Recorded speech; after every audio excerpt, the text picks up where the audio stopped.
Hello जी, नमस्कार। स्वागत है आप सभी का एक बार फिर से हमारे इस यूट्यूब चैनल पे। और मैं हूं आपका होस्ट पीयूषकांत मिश्रा। बहुत दिनों के बाद हम आज मिल रहे हैं और ये वीडियो जो आ रहा है इसमें हम अपना डेटाबेस का आगे का कंटिन्यू करेंगे। अगर आपने पिछले 7 वीडियोस नहीं देखे हैं तो आपको नीचे प्लेलिस्ट का लिंक मिल जाएगा, आप वहाँ से जा कर के देख सकते हो। और आप सिर्फ अभी मेरी आवाज़ सुनिए और इस वीडियो को एंजॉय करिए। कॉफ़ी लीजिए, चाय लीजिए, कुछ भी स्नैक्स वगैरह लेने लीजिए और इस पूरी थ्योरी को हम समझने की कोशिश करेंगे।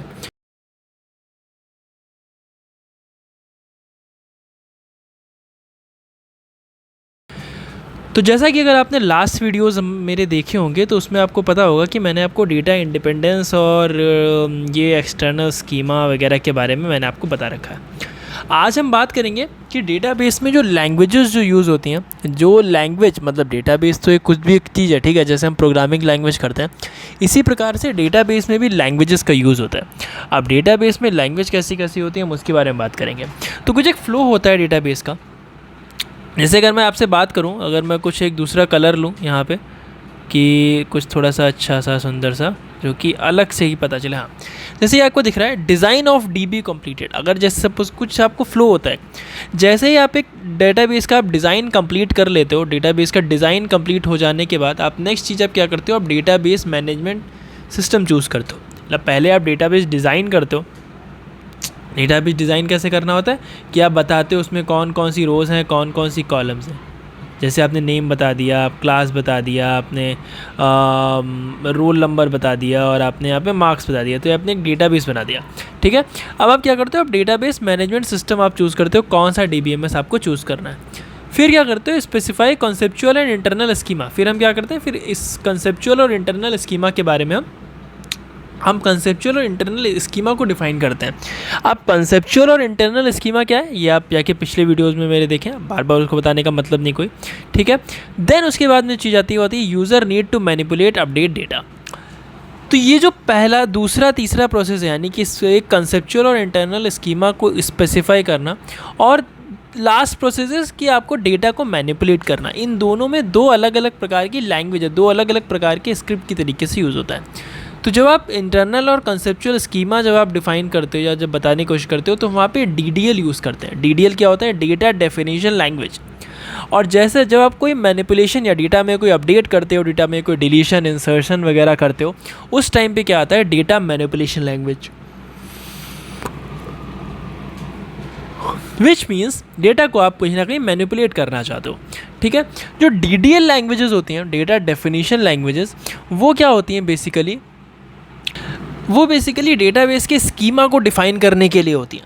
ठीक है, जैसे क्रिएट आप जब कुछ करते हो ना, and you are creating something, तब उस टाइम पे आप डेटाबेस के स्कीमा को डिफाइन करो। तो ये बेसिकली दो लोग यूज़ करते हैं, या तो डेटाबेस का डिज़ाइनर या फिर DBM यानी डेटाबेस एडमिनिस्ट्रेटर। ये सिंपल इसीलिए होता है क्या कि आप इसके मतलब जो डेटाबेस है उसका आप स्कीमा को डिफाइन कर सको। ठीक, लेकिन सेपरेशन होता है सीधा सीधा इसमें किसमें डेटाबेस डेफिनेशन लैंग्वेज और डेटाबेस मैनिपुलेशन लैंग्वेज में। ठीक, जब भी आप कोई डेटाबेस में अपडेट करना चाहते हो, यानी इंसर्शन करना चाहते हो, आप डिलीशन करना चाहते हो, आप मॉडिफिकेशन करना चाहते हो, मीन्स आप कुछ इंसर्ट कर रहे हो, आप कुछ डिलीट कर रहे हो, ठीक है, आप कुछ अपडेट कर रहे हो, इस केस में क्या होगा, इस केस में आपको डेटा मैनिपुलेशन लैंग्वेज का यूज़ करना पड़ेगा। अब डेटा मैनिपुलेशन लैंग्वेज जिसको हम DML बोलते हैं, ये दो प्रकार की होती है, एक हाई लेवल होती है, एक लो लेवल होती है। हाई लेवल जो DML होता है वो नॉन प्रोसीजरल होता है और लो लेवल जो होता है वो प्रोसीजरल होता है। अब आप बोलोगे भैया ये तो सामने लिखा है, इसका मतलब तो बताओ ना। तो आप इसको हम आपको इसके पास इसका मतलब भी लेकर के आएंगे। तो जो हाई लेवल या फिर जैसे यहाँ पे लिखा है नॉन प्रोसीजरल DML, वो क्या होता है, वो एक कॉम्प्लेक्स डेटाबेस के ऑपरेशंस में यूज़ होता है। जैसे जो बहुत बड़े कॉम्प्लेक्स डेटाबेसेस होते हैं ना, यानी कि कॉम्प्लेक्स डेटाबेस का ऑपरेशन जो कोई यूज़ होगा उसमें आप क्या यूज़ करोगे, हाई लेवल। हाई से ही पता चल रहा है ना, लेवल हाई है इसका, ठीक है, ठीक, लेवल हाई पढ़ रखा है, तो उस केस में आप क्या यूज़ करते हो, आप हाई लेवल यूज़ कर सकते हो। इसमें क्या होता है कि जो DML स्टेटमेंट होते हैं वो आइडेंटिफाई करे जाते हैं प्रोग्राम के अंदर ही, यानी कि हाई लेवल DMLs जो होते हैं वो प्रोग्राम, कोई प्रोग्रामिंग लैंग्वेज जैसे आप लिखते हो, जैसे पाइथन में ही आप SQL का यूज़ करते हो, यानी जैंगो में आपका यूज़ होता है। तो जब आपको इसमें जब कोई आप हाई लेवल DML स्क्रिप्ट लिखते हो तो आप उसको प्रोग्राम के अंदर ही डिफ़ाइन करते हो और वो एक्सट्रैक्ट होती है प्री कंपाइलर से एंड प्रोसेस होती है DBMS से। मीन्स इसको हम क्या बोलते हैं, इसको हम लिखते किधर हैं, we identify within the program, ठीक है। और क्या होता है, और इसमें क्या होता है कि इसका जो क्या बोलते हैं इसको हम, एक्सट्रैक्शन होता है, यानी कि जो इसमें जो एक्सट्रैक्ट आप करते हो या फिर जो भी प्रोसेस होता है वो किसके द्वारा होता है, एक्सट्रैक्टेड बाय प्री कंपाइलर, ठीक, एंड प्रोसेस कौन करता है इसको, प्रोसेस्ड बाय DBMS, ठीक, डेटाबेस मैनेजमेंट सिस्टम के द्वारा प्रोसेस होता है। वहीं पे जब लो लेवल प्रोग्रामिंग DML की बात करते हैं, यानी कि प्रोसीजरल DML की बात करती हैं, ये कहाँ पे होता है, ये एम्बेड होता है जनरल पर्पस प्रोग्रामिंग लैंग्वेजेस में, ठीक है। इसमें क्या होता है कि this type of DML typically रिट्राइव्स individual records. इस तरीके के जो DML हैं वो इंडिविजुअल रिकॉर्ड को वहाँ से निकालने की कोशिश करते हैं। मतलब अगर आप कोई इंडिविजुअल रिकॉर्ड में अगर आप कुछ भी चेंजेस कर रहे हो तो उस केस में क्या होगा, यानी इंडिविजुअल रिकॉर्ड में अगर आप कोई चेंजेस करते हो तो आप वहाँ पे लो लेवल या फिर आप प्रोसीजरल DML का आप यूज़ कर रहे हो, ठीक है। इतनी सी बात समझ आती है। मतलब जब हाई लेवल कोई कॉम्प्लेक्स डेटाबेस में बात चल रही होगी तब आप हाई लेवल यूज़ करोगे, और जनरल पर्पस जैसे हम लोग जैसे यूज़ करते हैं, कोई इंसर्ट कर दिया, कोई डेटा इंसर्ट किया, अपडेट किया, उस केस में क्या हम यूज़ करते हैं, उस केस में we use low level procedural programming languages. समझ गए, DML लॉ।